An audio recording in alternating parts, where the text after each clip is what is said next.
Bonjour, Jean-Gabriel Lévon. Bonjour. Vous êtes donc un des fondateurs d'Insect et Tout à fait. vice-président. Tout à fait. Alors, est-ce que vous pouvez nous présenter un peu le produit, quel est votre marché, qu'est-ce que vous produisez, quoi? Insect, qu'est-ce que c'est? Alors Insect, c'est 120 personnes aujourd'hui et on conçoit, on construit et on opère des grandes fermes d'élevage de scarabées. Donc notre production, ça se compte en tonnes, ça se compte pas en unités, en bébête à bébête. Et ces scarabées, du coup, on les élève pour en faire de la protéine, de l'huile, et aussi on utilise leur déjection en tant qu'engrais. Donc cette protéine et cette huile, c'est vendu sur deux marchés principaux aujourd'hui, qui réglementairement sont autorisés. C'est tout ce qui est du domaine de l'aquaculture et tout ce qui est du domaine du pet food, donc de l'alimentation des animaux de compagnie. Voilà, pour mettre les grandes lignes, on fait ça. C'est pour les animaux? Aujourd'hui, oui. Demain, complètement possible pour les humains. Ce n'est pas une question technique, c'est une question réglementaire. Donc on travaille dessus. Après, à date, pour l'instant, ce n'est pas autorisé, mais on travaille à tous les niveaux, que ce soit français ou européen, pour faire justement émerger le cadre réglementaire qui va nous permettre de mener l'activité. D'accord. Vous avez donc, c'est un marché qui est nouveau, qui a commencé, qui se développe depuis combien de temps? Alors c'est un marché nouveau et pas nouveau, c'est-à-dire que le marché sur lequel on est, c'est le marché de l'alimentation mondiale, donc ça c'est un marché qui existe depuis très longtemps. Oui. En soi, le marché des protéines, c'est pas quelque chose de nouveau. Après, ce qui va être nouveau, ça va plutôt être la méthode qu'on utilise pour élever ces scarabées et la protéine en elle-même de scarabée qui a des propriétés que n'ont pas d'autres protéines animales. Voilà, donc il y a vraiment un double niveau. Il y a à la fois, on est sur un marché très ancien, et en même temps, on amène un nouveau produit sur ce marché très ancien. Vous voulez dire qu'il y a déjà de la production de scarabées dans le monde? Alors, de la production de scarabées dans le monde, il y en avait à une échelle très artisanale. Ça se faisait à la main. Et les marchés qui étaient adressés par ça, c'était, je pense que tout le monde a déjà vu ou eu dans les mains les petites boules qu'on accroche dehors pour nourrir les oiseaux l'hiver. Souvent, à l'intérieur, il y a des petits insectes, et en fait ces insectes-là, c'est les larves du ténébrion. Ténébrion qui est le nom officiel de notre scarabée. Le ténébrion. Voilà, c'est ça, Ténébrion molitor pour être latin.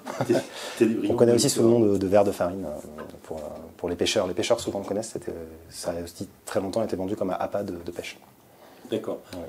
Vous avez un développement international dans vos ambitions, vous en êtes où? Oui, bien sûr. Alors c'est vrai qu'aujourd'hui on est en France, mais plus pour des raisons de proximité géographique, de facilité, on connaît l'écosystème, etc. Tout ça, c'est notre couveuse un peu, l'écosystème français.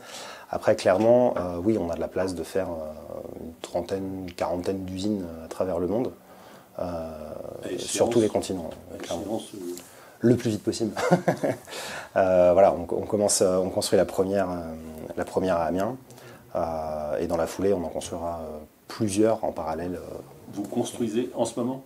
Alors, en ce moment, on est dans la partie permitting, donc permis de construire, etc. Tout ça, et on commence à construire l'année prochaine. D'accord. Ouais. D'accord. Donc, est-ce que dans votre production, est-ce que tout ce qu'on appelle high-tech en agriculture en général, est-ce que c'est vraiment une réponse, c'est incontournable pour vous? Moi souvent je dis qu'on fait de la scarabétech.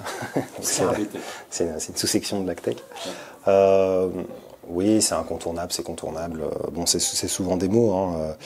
Clairement, nous, on ne peut pas faire notre métier sans l'informatique, sans le numérique. C'est vraiment, on a trois métiers, on a l'élevage, on a la transformation et on a l'informatique. Voilà, ce qui fait que notre industrie, je parle du scarabée, mais je pourrais parler de l'industrie de l'insecte en général, existe aujourd'hui, c'est grâce au progrès qu'on a fait en informatique, et notamment en informatique opérationnelle, c'est-à-dire les robots, le temps réel, etc. Qu'est-ce que vous dites? Le temps réel, c'est vraiment la milliseconde, c'est le pilotage d'un bras robotique dans une usine. Ça, c'est des avancées. Pour transformer la matière Pour s'occuper des animaux. Enfin, vraiment pour s'occuper du scarabée. Toutes les manipulations qui sont faites au niveau manutention sont faites par ces systèmes automatisés. Mais le fait que maintenant on les maîtrise, ça, les coûts ayant baissé, ça rend l'émergence de business model d'autres usines type élevage d'insectes possible. D'accord, donc c'est vraiment un marché en expansion. Voilà, grâce à cela. Bon, c'est une question que vous m'avez pas posée, mais le côté pourquoi maintenant et pas avant, c'est vraiment à cause de cet axe automatisme et informatique. Automatisme qui est devenu à meilleur coût. C'est ça. Avant, c'était possible de le faire qu'à la main, donc à des toutes petites échelles. Maintenant qu'on peut le faire avec cette puissance-là, on peut augmenter les choses. Démultiplier, en fait, c'est quoi? Ouais. C'est le volume, en fait, développer le volume. Oui, grâce à l'informatique, ça permet aux robots de développer le volume, ou c'est une technique tellement précise que ça demande, il n'y a que le robot qui est le seul. Alors comment répondre à c'est un petit mélange, des deux. C'est-à-dire qu'il y a toujours besoin du savoir-faire de l'éleveur pour pouvoir piloter l'élevage au niveau qualité. Après, toute la partie manutention qui peut être très vite chronophage et très intensive dans l'élevage de scarabées est grandement facilitée par justement la mécanisation. Et du coup, ça va permettre de concentrer l'expertise humaine vraiment sur la partie pilotage de la ligne et augmenter l'échelle en conséquence. Donc c'est un mix des deux, quoi. On est entre le manufacturing et l'élevage. C'est vraiment le mariage des deux. D'accord. Vous êtes fondateur d'Insect, vous êtes intéressé au ténébrion. Voilà. Et un ténébrion. Voilà. Et c'est une réponse pour vous à l'insécurité alimentaire. C'est pour ça que vous l'avez fait ou pas? Quelle est votre ambition au départ? La raison d'être de l'entreprise, ça a toujours été de nourrir le monde. Nourrir le monde. Ça, c'est clairement été toujours l'ambition.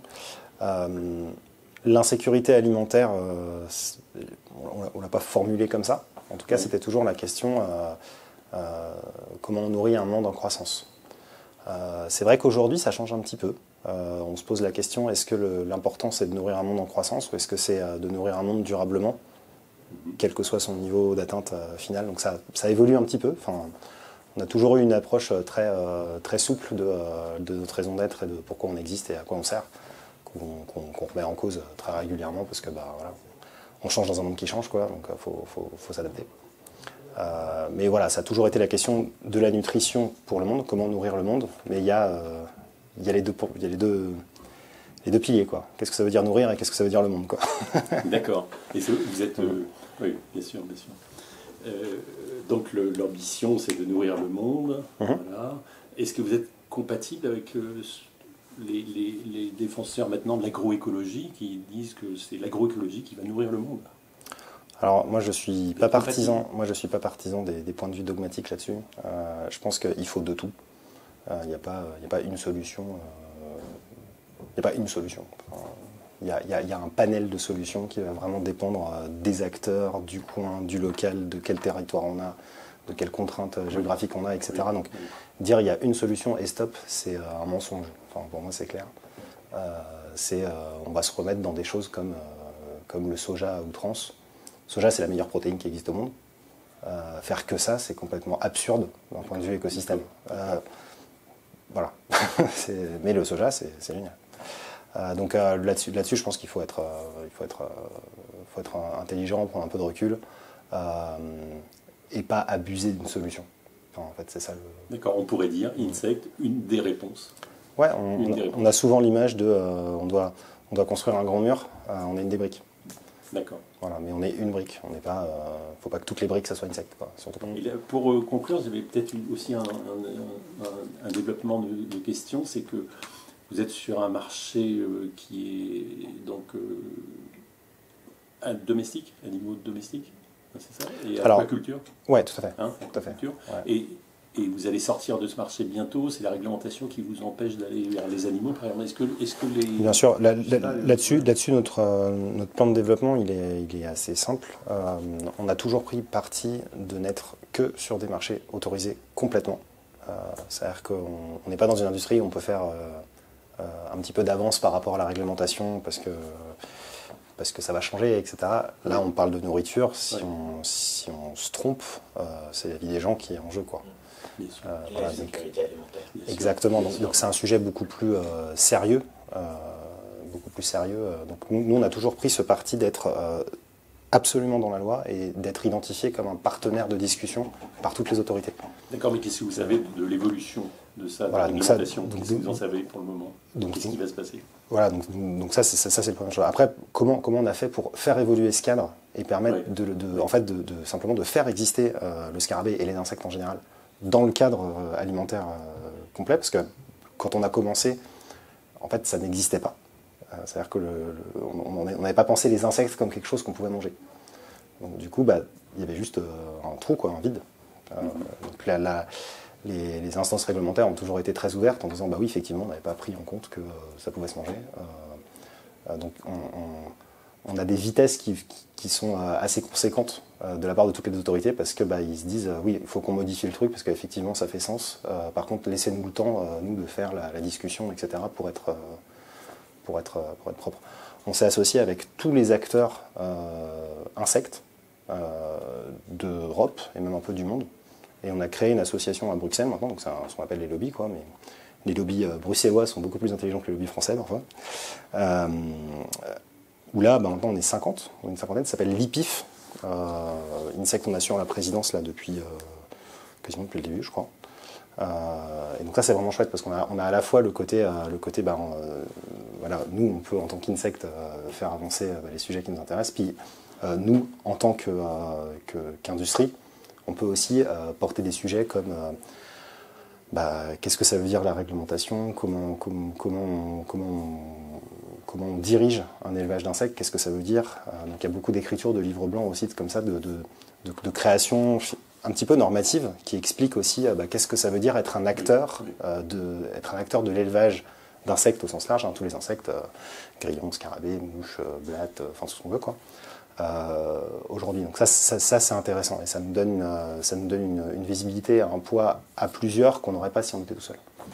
Ça c'est vachement intéressant. Donc là aujourd'hui, au début c'était animaux de compagnie avec que ça. Depuis 2017, grâce à l'action de l'IPIF, on a l'aquaculture.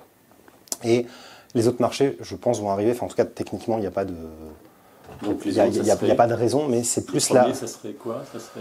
il nous reste, je pense, le poulet, le cochon, puis l'humain, Ça serait bien au niveau protéines de faire ça.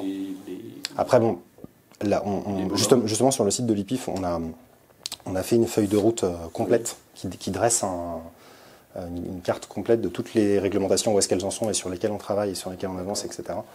Je ne vais pas rentrer dans le détail de tout ça, mais c'est via cette association-là qu'on fait ce travail d'exploration et puis de jalonnage en fait, des marchés.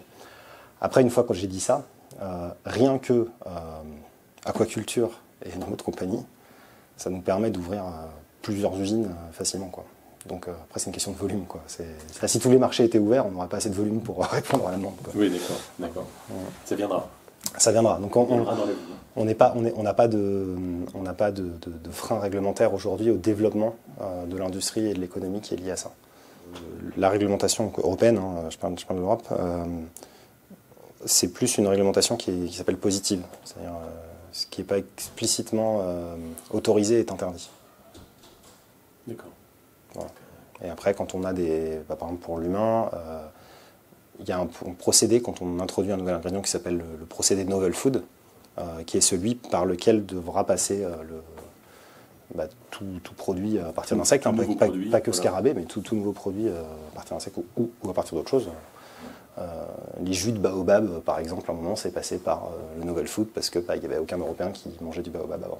Voilà. Donc tous les nouveaux ingrédients passent par ce procédé-là, en fait. D'accord. Ouais. Et là, l'usine de Dole, déjà, vous produisez, vous vendez vos produits, ou c'est de la recherche encore? Vous êtes dans une phase de recherche, développement? Non, alors la phase recherche, on l'a faite. Le site de Dole, c'est vraiment un démonstrateur industriel et c'est une usine, complète. C'est-à-dire que l'objectif de ce site-là, c'est de produire et de livrer ses clients. C'est une usine, Donc ça a ouvert en 2016. Donc là, on va fêter les 3 ans mi-année prochaine. D'accord, donc vous livrez un produit fini qui est de la protéine de scarabée. Ouais, c'est ça. Alors, en fait, Qui est en boîte, qui est en plein. qui est livré sous plusieurs formes. Ça peut être une forme de poudre, une forme liquide, une forme... Enfin, voilà, il y a plein de formes. Là pour le coup, c'est vraiment à chaque client avec lequel on va parler, qui va, selon le procédé dans lequel il va travailler ensuite la protéine, va nous donner un cahier des charges. D'accord. Voilà, donc bon, passionnant. Donc longue vie à Insect et bon développement à venir. Exactement. Voilà, merci beaucoup. Merci à vous. Ouais. Merci.